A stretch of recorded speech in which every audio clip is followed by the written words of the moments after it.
Assalamualaikum warahmatullahi wabarakatuh.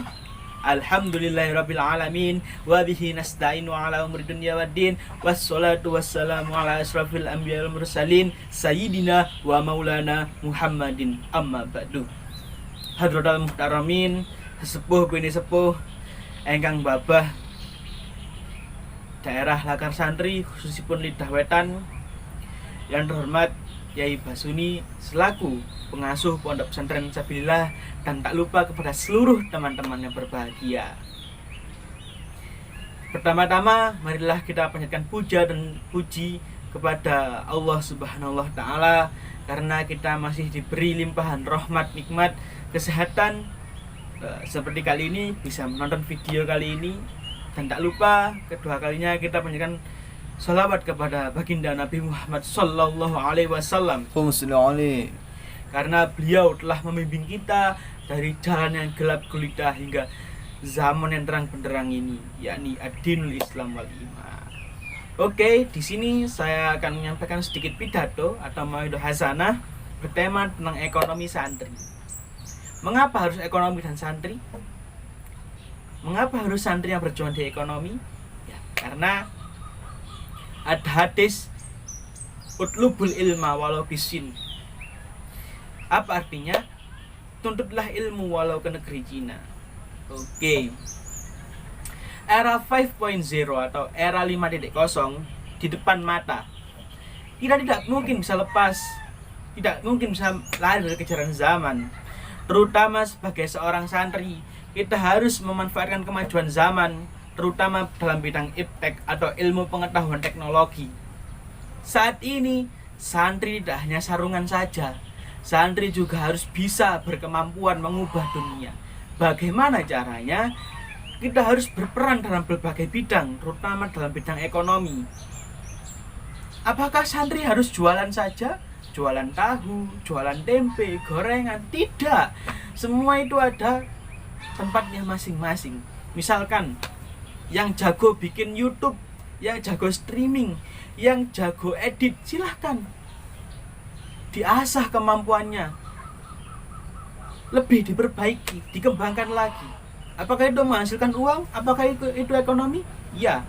Misalkan saja seorang editor, ia mengedit video, ia membuat sebuah film, misalkan film Munafik. Apakah itu membuat ekonomi? Iya. Bahkan dia membuat lapangan kerja baru. Seperti apa? Ia mengundang aktor, para pemain, figuran, dan juga lain-lain. Itu adalah ladang ekonomi. Sampai di sini paham? Ya, jadi apapun bakat Anda, itu harus dikembangkan. Hadis tadi, utlubul ilma walau bisin, itu memberikan kita semangat, memberikan kita peluang, memberikan kita sebuah rasa bahwa sebagai generasi Islam terkini kita harus berusaha dan menambah pengetahuan hingga melampaui apa yang kita bayangkan.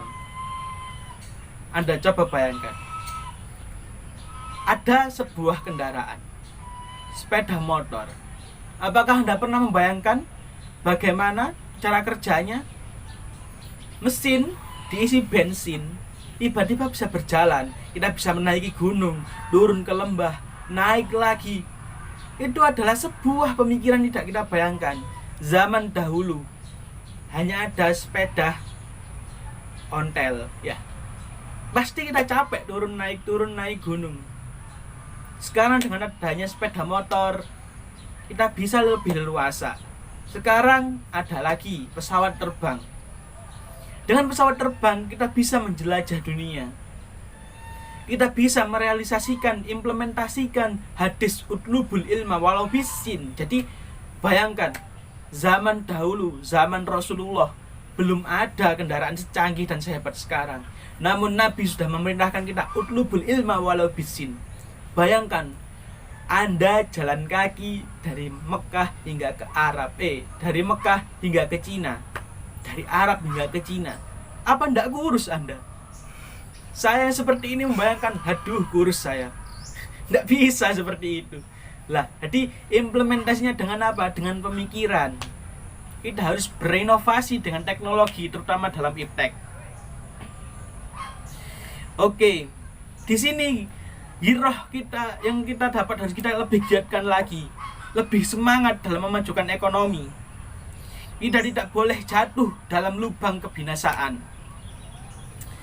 Namun kita juga harus tahu aturan dan bagaimana strategi agar kita tidak jatuh dalam riba dan kerugian.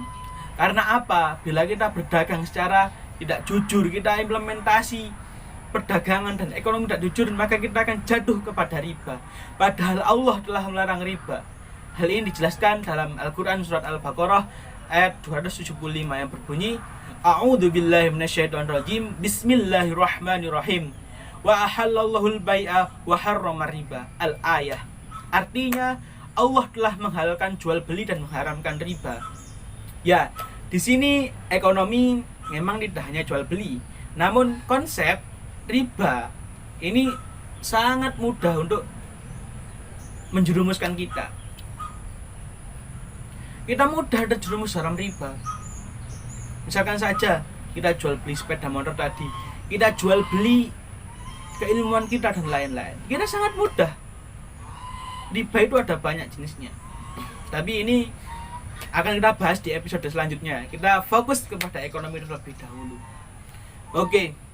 Perkembangan saat ini muncullah sebuah gagasan dari para santri. Ya, ini kembali ke santri, jadi kan ekonomi dan santri. Di sini para santri membentuk HIPSI. Apa itu HIPSI? HIPSI adalah Himpunan Pengusaha Santri Indonesia.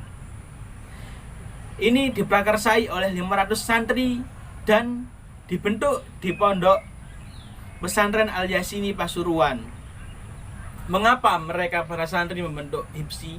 Karena dari alumni pondok pesantren, dari para pegiat Nahdlatul Ulama, para ulama dan juga para aktivis-aktivis kita, itu kasihan melihat para santri masa keluar dari pondok pesantren hanya menganggur.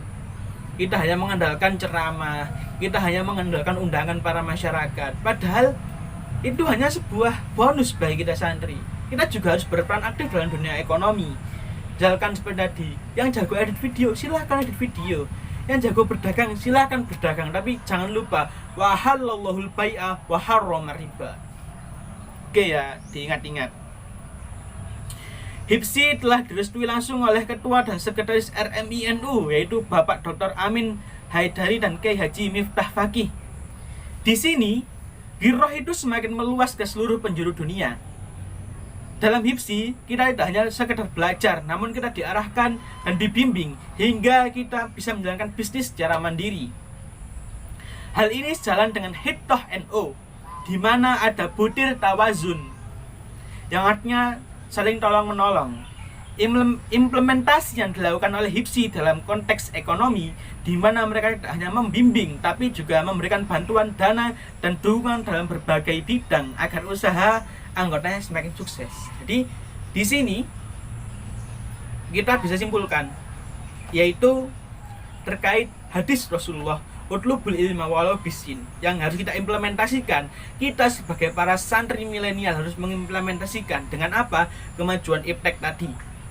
Lalu yang kedua, kita juga harus mencari relasi-relasi agar apa? Kita bisa berkembang dan juga kita tahu bagaimana usaha yang baik dan benar. Dan tak lupa kita juga harus memegang dalil wa halallahul bai'a wa harrama riba, agar kita tidak terjerumus kepada riba. Oke, mungkin itu pidato singkat yang saya sampaikan. Untuk kurang lebihnya saya mohon maaf, karena saya juga hanya manusia biasa. Kita hanya saling mengingatkan, saling pepeling. Tidak ada yang namanya saling menggurui, dan tidak ada yang namanya saya lebih benar daripada Anda. Kita semua sama, kita harus saling belajar. Sekian dari saya. Assalamualaikum warahmatullahi wabarakatuh.